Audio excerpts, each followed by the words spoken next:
Hi guys, exeter-rider, thanks for joining me once again. Now today I'm down at Devant Motorcycles in Torquay and I am trying the Zero SRF.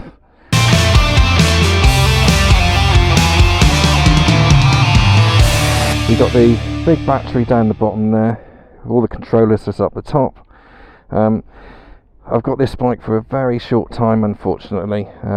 It's literally 15 minutes, half an hour, but so this is nowhere near a review. This is just a ride on an electric bike. Okay, what I'm going to do, I'm going to just take you through and I'm just going to get on it and just see what it's like and just go for a ride. So let's say I'm not going to do any spec or anything like that because that's a video in itself and I'm just very restricted to what I can do on this today, but let's go for it. Let's see what it's like. Right, so we've got a relatively low seat height. I would guess that's around 790mm, something like that. Let's get on it and have a look. I've got all the mode buttons here, which is Eco, Road, Sport, etc. I've got to remember how to turn it on now. Oh, it's on. There you go. First thing I've noticed, I put my hand on. Cheers, mate. I put my hand on the or foot on the rear brake pedal, and you have to sort of pigeon toe in a little bit on it. Dash wise, you've got the prominent miles per hour there, and also a range indicator. Now these bikes are incredibly clever. They kind of learn how you ride, and they kind of calculate what mileage you're going to get from the way that you ride, if that makes sense. So I feel a bit of engine braking when it's in the it's in the eco mode. So let's get around the corner. Even in eco mode it's pretty damn quick. Well, let's change it to sport.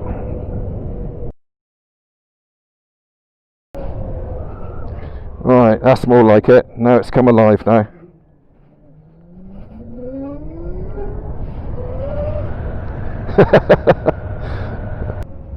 Yeah, so if you haven't tried a electric bike at all, then I highly recommend it. It's like nothing else. It's not like your conventional motorcycling, it's totally different. It's quite a nice feeling being able to sit on a bike and just hear what's going on around you, whether it's, you can even hear the birds singing if you're down a country lane. And as a commuter, it'll be, well, I don't think you can get better than really, could you, than an electric bike around town. If I had 18 grand when I have one of these, there's a high chance I would, because when I rode the BMW E Evolution, I'll put a link up here to that. That was in the early days of my video in YouTube stuff. But that was probably one of the best test rides that I've done. It's just a nice sort of soft way to get around really on an electric bike. Just general commuting stuff, you know. I mean, there's the whole electric bike topic is a separate video in itself, and it is on my list to do actually, because I've got opinions on it, and yeah, like I say, it is something I would like to talk about more on.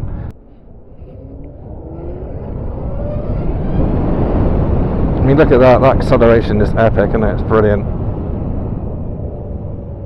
And you don't get that sense that you're reaching or getting to the torque line on these bikes. You just open it up, you get to it up to speed. Interesting car. You get up to speed and there's no peak. It's just all the way through. You get that rush. A bit like being in first gear when you first open up a sports bike. You get that instant rush, don't you? But this, it just keeps on giving you that rush. I wouldn't say it's ultra nimble. I guess it's not really designed to be ultra nimble. There's a lot of weight underneath me, there's no doubt about that, but I don't really feel it. I was expecting to feel it a little bit more top heavy than what it is, but it's actually not top heavy at all, you know. Another thing that you'll find with electric bikes as well is that just the lack of vibrations. That's the biggest thing that's missing.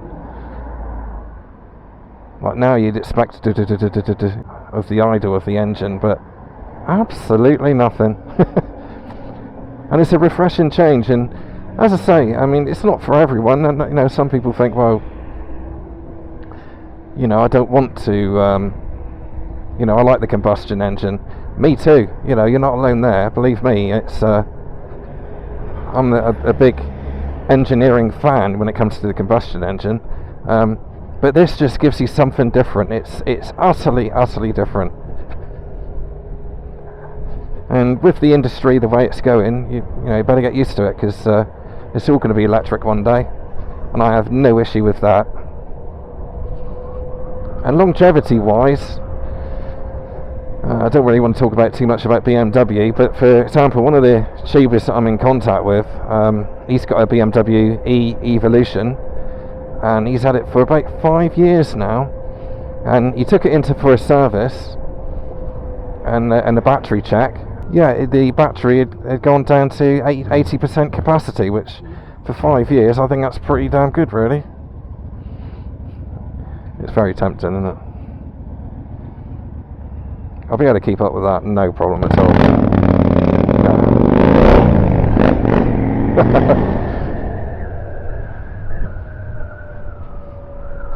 But yeah, so yeah, 80% capacity is that, so that's really damn good, isn't it? That's really good.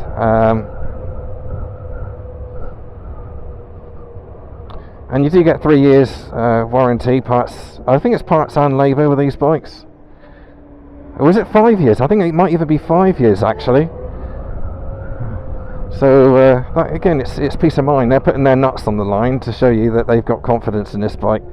And I'm really not just saying this, as I always say, but this really does feel like a premium bike. It does kind of. It just reminds me of the way a BMW rides in many ways, but electric instead.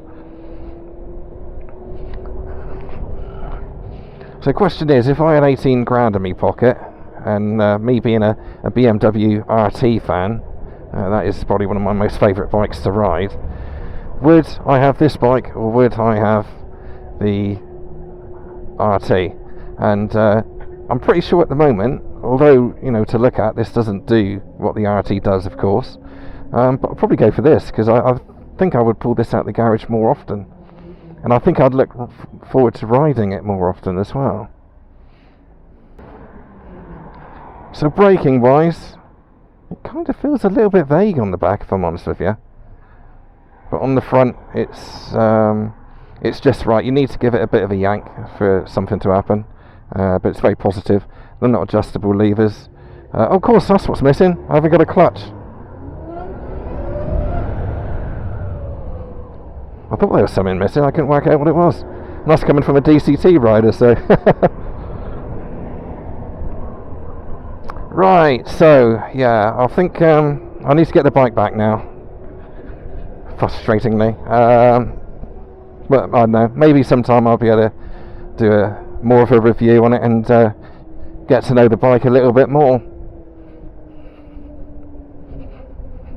Out there somewhere is the QE2. I believe that's stocked over there at the moment somewhere.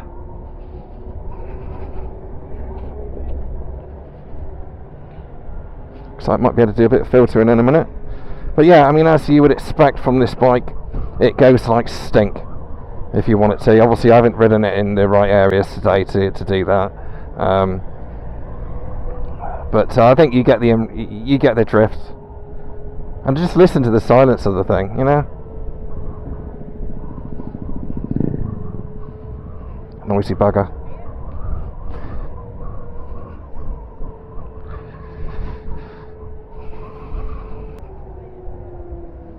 Yeah, heck of an experience there, boys and girls. It's got to try one.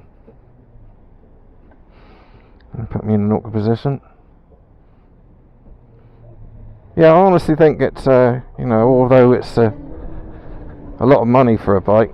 Let's get past this white van. Although it's a lot of money for a bike, it's I would say it's worth it in a strange kind of way. I mean, if you're going to spend well, I don't know, 18 grand is up there, isn't it? You can't get away from that, but, and I certainly couldn't afford to have one at the moment, but if I had 18 grand, and like I say, I've already done this, but if I had 18 grand and I had a choice of a sports tourer or something like that, I would like this. I would probably, there's a high chance I'd go for this, because I really do like electric, and the more you ride electric, the more it gets into your veins.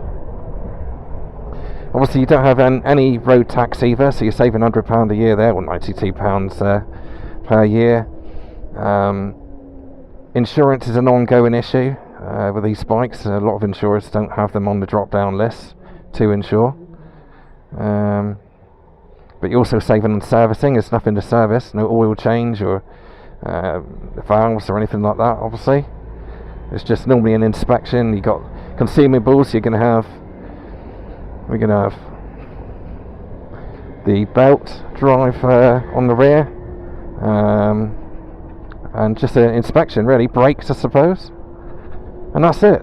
It's very strange though, isn't it, when you just don't have any gears, there's no ratios to deal with. You just go from 0 to 80 or whatever speed. I think this one does about 125 miles an hour. But you just don't change gears, just keeps on going and going and going with no change of gears. Very strange.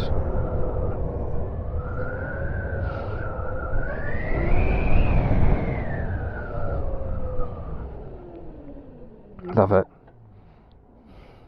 Now, me being a bit of a what's the word, recreational rider, I like, one of the things I like about biking is going around seeing the sights and just enjoying being out in the open air, seeing, going down Torquay seafront. There you go, that's a classic. I love doing that sort of thing on bikes. This makes it, having an electric bike doubles how nice that is, because of this reason. There's no sound, and that in itself makes a big difference. It's softer, it's smoother. Yes, we got range issues, and this is another thing I want to talk about, is that the range on these bikes, I'm not even going to state, I think he said something about 100 miles or something. It's probably more than that. I know some of them go up to 180 depending on what battery pack you have, etc, etc. Oh, I don't need to change gear, I need to change gear then. People mentioned about the range and no charging points. It's a chicken and egg situation with electric bikes. They're not going to get the charging points until more people buy these bikes. Yeah, okay, so charging is an issue, range is an issue. But for somebody like me, who I rarely do 100 miles a week, very rarely, even in the height of summer, I could make something like this work. And I think that's a common thing with that comment that people say about electric bikes and the range.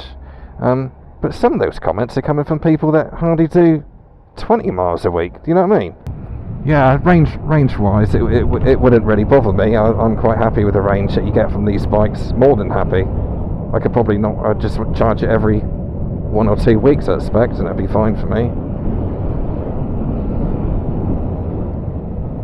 The switch gear is pretty awesome, actually. The indicators are very, very smooth, and what's it like the filter? It's turned into a full review, this, isn't it? I even heard his conversation then.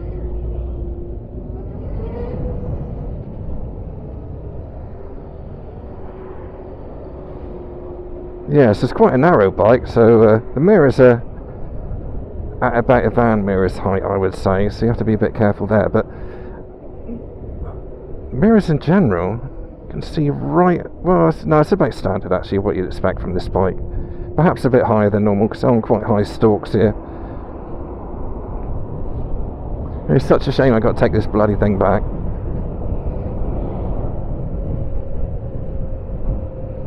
Yeah, so there won't be any still photos or any of my normal ways of reviewing bikes today, folks, but it's just a quick ride. But no, it's been great. So I just want to thank you very much for Devance for letting me take this bike out and do a bit of filming. I very much appreciate it. It's superb to get on an electric bike again. I love these things, I really do. maybe sometime, not from Devance, but maybe I might be able to get a long timer from Zero. That would be just epic if I could have one for a couple of weeks. I could live with one of these quite. I'd be so happy if I could get one of these. If I landed me a bit of money, honestly, I think the more I ride it, the more I just want one.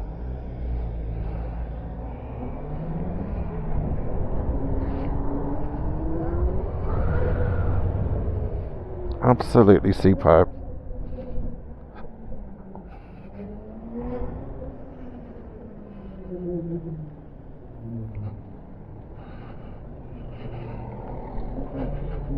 Right, okay guys, so like and subscribe. Thanks for watching this, much appreciated. Sorry it was a bit of a brisk quick one, but it's just the way it goes, isn't it, unfortunately. Great fun, loved it. Right, thank you to Devance again, and I guess that's it. Ugh. Nice little ride that was, wonderful. Please, somehow, somebody get me one of them. See you next week, folks. Thanks for watching. Like and subscribe. All the normal wiffle waffle YouTuber talk. And I will see you next Friday. Thanks to Devance.